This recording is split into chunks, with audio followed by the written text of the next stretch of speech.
Pemirsa, orang tua Barada Eliezer berbuka kepada Presiden Joko Widodo yang isinya memohon perlindungan hukum. Dalam suratnya, ayah dan ibu Barada Eliezer mengungkapkan kekhawatiran dan ketakutan orang tua Barada Eliezer dalam menghadapi kasus hukum yang menjerat anak mereka. Informasinya kami rangkum dalam Top of the Top berikut ini.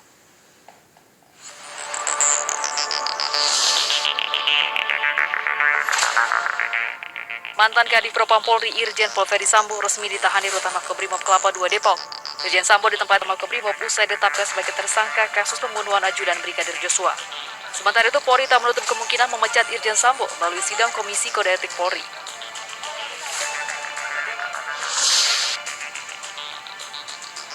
Ketua LPSK Hasto Atmojo-Suroyo menyatakan pihaknya kemungkinan batal memberikan perlindungan kepada istri tersangka Irjen Ferdisambo, Putri Chandrawati. Hal ini lantaran Putri tidak kooperatif terhadap proses asesmen di LPSK.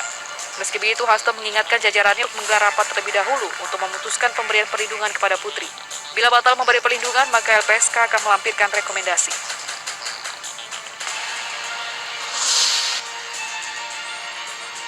Orang tua Barada Eliezer menulis surat terbuka kepada Presiden Joko Widodo yang isinya memohon perlindungan hukum. Dalam suratnya, ayah dan ibu Barada Eliezer mengungkapkan kekhawatiran dan ketakutan orang tua Barada Eliezer dalam menghadapi kasus hukum yang menjerat anak mereka.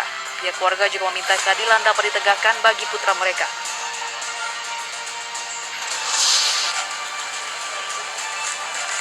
Siswa sekolah dasar di Deli Serdang, Sumatera Utara dibunuh oleh pamannya sendiri. Pelaku membunuh korban di dalam kelas saat proses belajar mengajar berlangsung. Setelah melakukan penikapan, pelaku langsung melarikan diri. Pihak kepolisian meminta kepada warga memberitahu kepolisian jika mengetahui keberadaan pelaku. Polisi masih menyelidiki motif penikaman.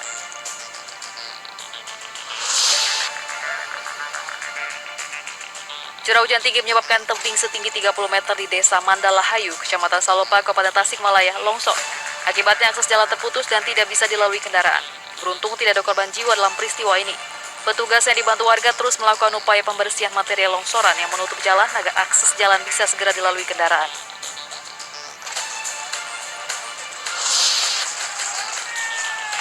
Petugas gabungan merobohkan bangunan liar yang berdiri di atas bantaran Sungai Deli di kawasan Jalan Speksi, Kelurahan Pekan Labuan, Kecamatan Medan Labuan, Sumatera Utara.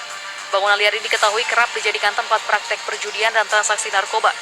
Untuk mengembalikan fungsi Sungai Deli, nantinya petugas gabungan akan menertibkan seluruh bangunan liar yang berdiri di sepanjang Sungai Deli.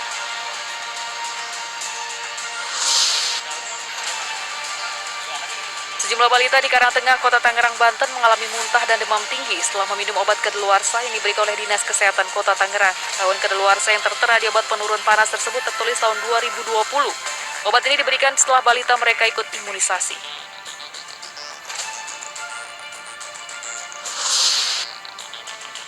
Kecelakaan pesawat terjadi di Amerika Serikat. Sebuah pesawat mendarat darurat di jalan tol negara bagian California.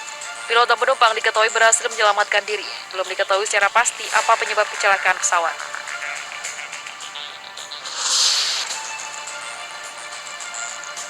Serangkaian ledakan menerjang sebuah pangkalan udara militer di Crimea, wilayah Ukraina yang dicaplok Rusia.